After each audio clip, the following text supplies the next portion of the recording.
بسم اللہ الرحمن الرحیم۔ السلام علیکم۔ سٹوری پوائنٹ پہ خوش آمدید۔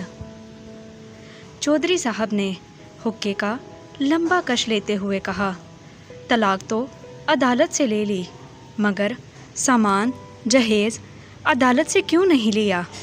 نذیرے نے ٹھنڈی آہ بھرتے ہوئے کہا، چودھری صاحب کیا بتائیں، کیس تو سامان واپس لینے کا بھی کر رکھا ہے، مگر سال ہو گیا ہے۔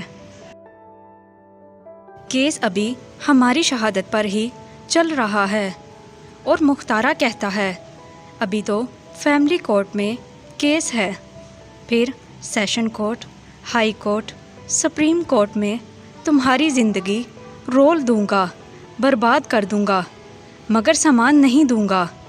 دونوں فریق پہنچ چکے تھے، ڈیرے کی چارپائیاں کم پڑ گئی تھیں۔ ملازم ڈیرے کے کمرے میں پڑی 2-4 کرسیاں بھی اٹھا لایا۔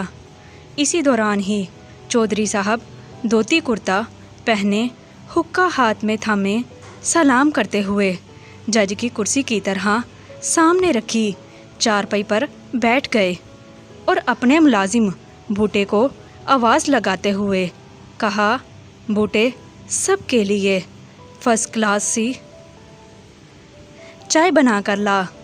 جس بھائی نے حقے کا کش لگانا ہو وہ بھی میرے ساتھ بیٹھ سکتا ہے۔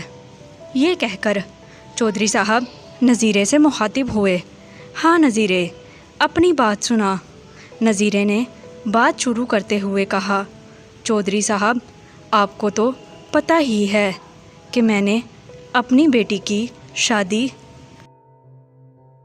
مختارے کے بیٹے کے ساتھ کی تھی۔ دونوں میں روز لڑائی جھگڑا رہتا تھا۔ لڑکا نشہ کرتا تھا اور اپنی بیوی کو خرچہ پانی بھی نہیں دیتا تھا۔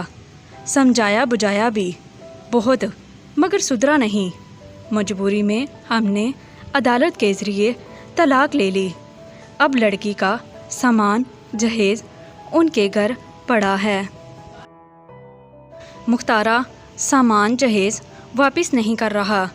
میں نے بیٹی کو آگے کسی کے گھر بٹھانا ہے، بغیر سامان کے کوئی کنواری لڑکی کا رشتہ نہیں لیتا۔